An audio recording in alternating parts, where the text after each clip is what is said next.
नमस्कार। भारतीय साम्राज्यों की कहानी में आपका स्वागत है। साम्राज्यों की इस कहानी में हमारी श्रृंखला चल रही है 1857 की क्रांति के नायकों के बारे में। पिछले भाग में हमने तात्या टोपे के बारे में जानकारी साझा की थी।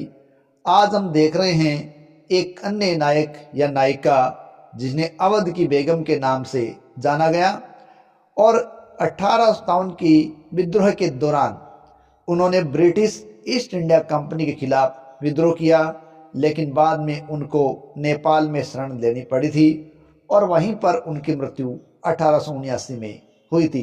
तो उन्हीं नायिका जो कि है बेगम हजरत महल के बारे में आज हम जानकारी साझा करेंगे। हमारा मुल्क हिंदुस्तान योद्धाओं और वीरांगनाओं की भूमि रहा है।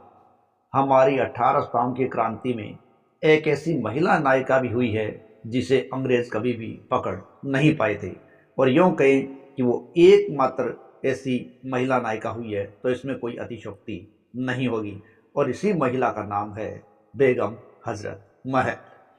देखिए, बेगम हजरत महल का नाम मोहम्मदी खानम था और उनका जन्म फैजाबाद अवध में हुआ था। पैसे से वो एक तवायब थी और अपने माता पिता के द्वारा बेच दिए जाने के बाद ख्वासीन के रूप में वो शाही हरम में ले जाई गई थी। तब उन्हें शाही अधिकारियों के पास बेच दिया गया था और बाद में वे परी के तौर पर पदोन्नत भी हो गई थी और उन्हें महक परी के नाम से जाना जाने लगा। अवध के नवाब की शाही रखेल के तौर पर जब उसे स्वीकार कर लिया गया तब उन्हें बेगम का खिताब हासिल हुआ और वो बेगम हजरत महल के नाम से चर्चित हो गई।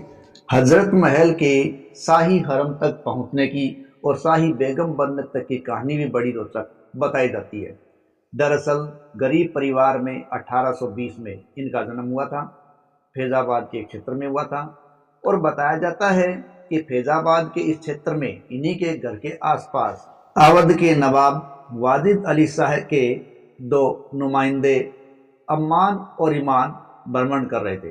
वो इस दौरान यहाँ से गुजर रहे थे तो उन्होंने एक घर के बाहर एक खूबसूरत लड़की को देखा और ये लड़की अपने माता पिता के पास बैठी थी और बर्तन बांध रही थी। जब अम्मान और ईमान की नज़र इस पर पड़ी तो उनकी नज़र हटाए न हटी और उनके माइंड में ये बात आई कि इस खूबसूरत लड़की को तो शाही हरम में होना चाहिए, और उन्होंने एक अच्छी खासी रकम देकर उनके माँ बाप से उसे ले लिया था और उसे ले जाकर उन्होंने अच्छी तरह से पढ़ाया लिखाया, तरजीह दी और शाही महल में जाने के काबिल उसको तैयार कर लिया था। और तैयार करने के बाद ही वो उसे अवध के नवाब वाजिद अली शाह के पास लेकर गए थे और वह उनकी अदाओं से, खूबसूरती से, समझदारी से प्रभावित होकर उसे रखने के लिए तैयार हो गए थे। इस प्रकार भारतीय स्वतंत्रता संग्राम की अग्रणी भूमिका में निभाने वाली यह महिला शाही हरम तक या शाही बेगम तक पहुंची थी। उनके बेटे बिरजिस कदर के जन्म के बाद उन्हें बेगम हजरत महल कहा गया था। क्योंकि उन्हें बेगम तो शाही रखेल के तौर पर स्वीकार कर लिया गया, तभी खिताब दे दिया गया था, लेकिन जब उनका बेटा बिरजिस कदर जन्म लेता है तब उसे हजरत महल का खिताब भी दे दिया गया। इस प्रकार वो बेगम हजरत महल के तौर पर जानी जाती है।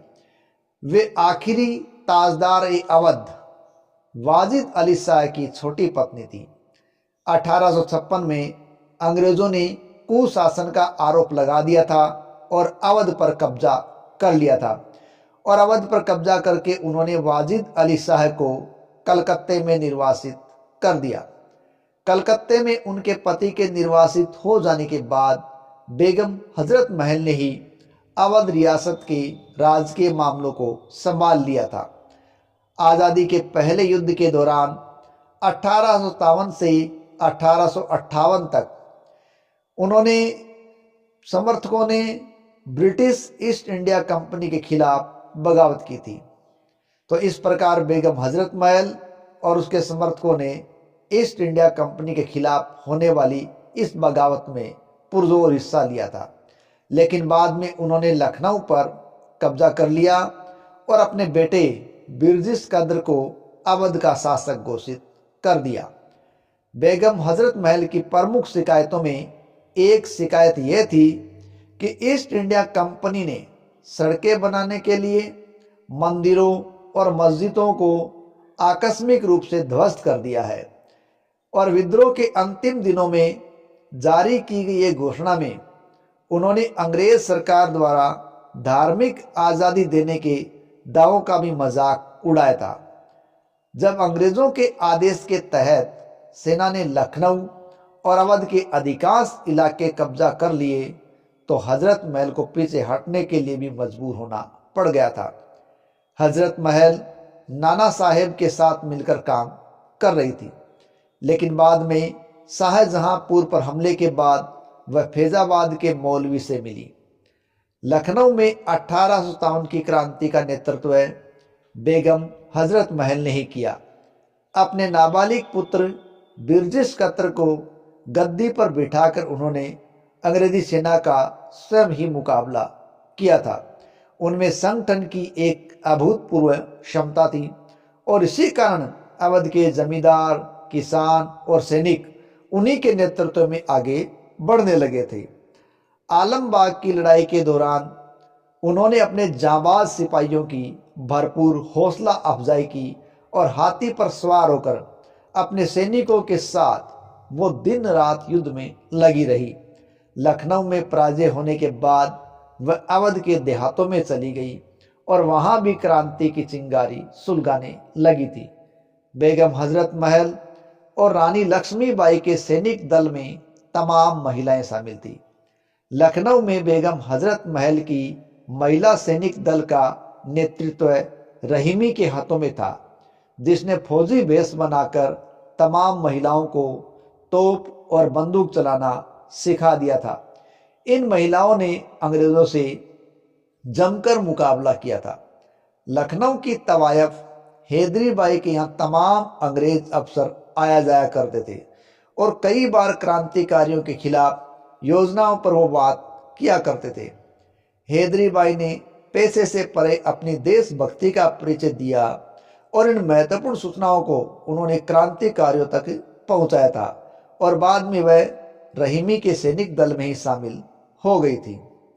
लेकिन इस संघर्ष के पश्चात बेगम हजरत महल को यहाँ से निर्वासित होना पड़ा और उन्हें नेपाल जाना पड़ा, जहां उन्हें पहले राणा के प्रधानमंत्री जंग बहादुर ने शरण देने से मना कर दिया था, लेकिन बाद में उन्हें रहने की इजाज़त मिल गई थी और वहीं नेपाल में रहते हुए 1879 में उनकी मृत्यु हो गई और उन्हें काठमांडू के जामा मस्जिद के मैदानों में एक अज्ञात कब्र में दफना दिया गया।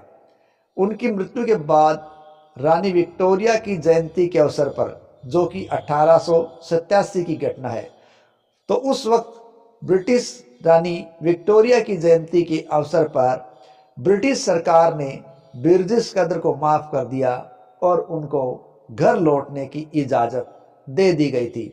इस प्रकार बेगम हजरत महल ने 1857 की क्रांति के दौरान अपना नेतृत्व सैनिकों को दिया था और अवध की रियासत को बरकरार रखने के लिए अपने आप को पूरी तरीके से झोंक दिया था।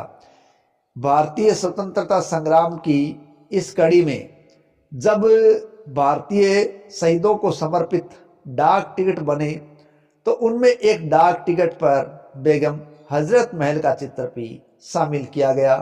इस प्रकार उनको उनके इस आंदोलन के प्रति समर्पण और त्याग के लिए स्थान या सम्मान दिया गया। इसके अलावा 10 मई 1984 को उनके सम्मान में भारत सरकार के द्वारा एक डाक टिकट भी जारी देकर इनको सम्मान दिया गया और भारत की ये प्रथम महिला क्रांतिकारियों में से एक महिला क्रांतिकारी थी, जिनको अवध की आखिरी रानी के रूप में भी दर्ज किया गया है।